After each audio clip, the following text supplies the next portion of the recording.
2,000 years ago, the most powerful empire the world had ever seen was not being run by its emperors. The Senate debated, the generals marched, the crowds cheered. But in the back rooms, in the dark corridors, in the whispered meetings at midnight, other men made the real decisions. They had no official title, no public face, no statue in the forum, and yet, without their approval, no emperor truly ruled. This is their story, and history tried very hard to erase it. To understand how a secret network could control Rome, you first need to understand just how chaotic Roman politics actually was. Between 27 BC and 284 AD, a period of just over 300 years, Rome had more than 60 emperors. 60! Do you know how many of them died of natural causes? Less than 20. The rest were assassinated, executed, overthrown, poisoned. This wasn't random violence. This was a pattern. And patterns have architects.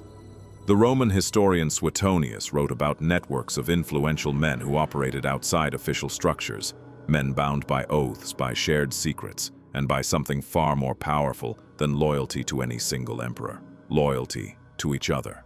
Rome was filled with what they called collegia, brotherhoods. On the surface, they looked harmless. Guilds of merchants, funeral associations, groups of craftsmen who gathered to share meals and honor their gods. But some of these groups were something else entirely.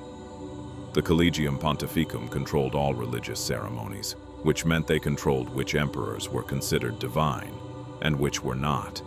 Declare an emperor a god after death, and his successor gains legitimacy. Refuse that honor, and the new ruler looks like a usurper.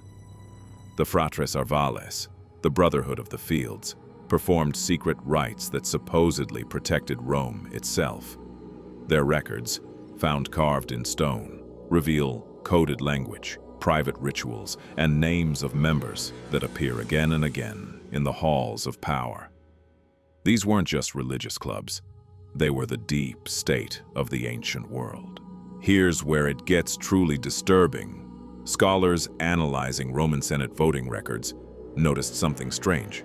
Certain families, connected across generations, voted as a bloc, not on every issue, but on the issues that mattered most: war declarations, land distribution, who got the prestigious military commands. These weren't just political alliances.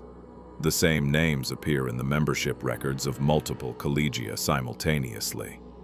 Marcus Licinius Crassus, the richest man in Rome, financier of Julius Caesar and Pompey, was connected to no fewer than 4 major Roman brotherhoods. He didn't just fund Rome's most powerful generals, he chose them. And when Crassus died in battle in 53 BC, something remarkable happened.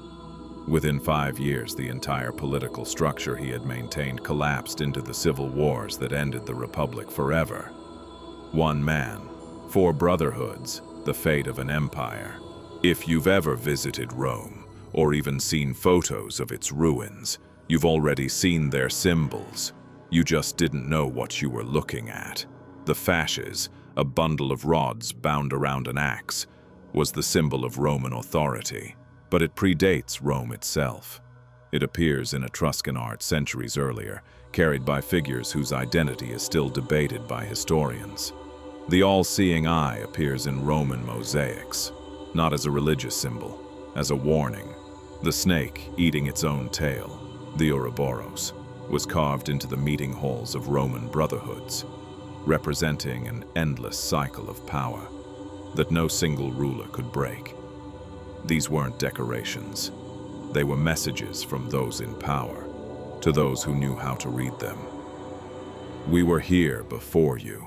We will be here after you. For centuries, historians have debated why Rome fell: military overextension, economic collapse, barbarian invasions, political corruption. All of these are true. But there's a theory that historians rarely discuss openly. Rome didn't fall because it was too weak. Rome fell because the networks that held it together, the invisible architecture of loyalty, obligation, and shared power, finally broke down.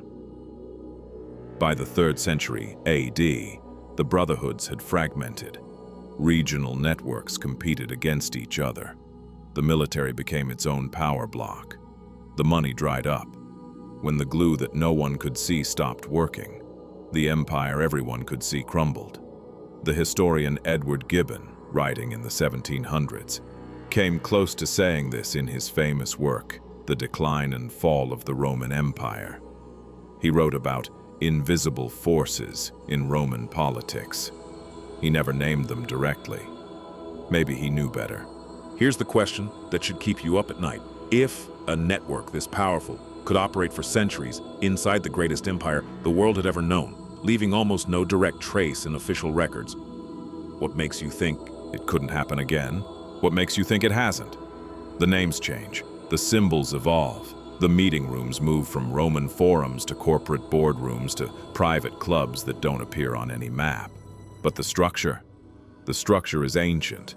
Rome taught the world how to build an empire. Maybe it also taught the world how to control one. If you want to go deeper into history's hidden stories, the secrets they left out of textbooks, subscribe to this channel, because we're just getting started.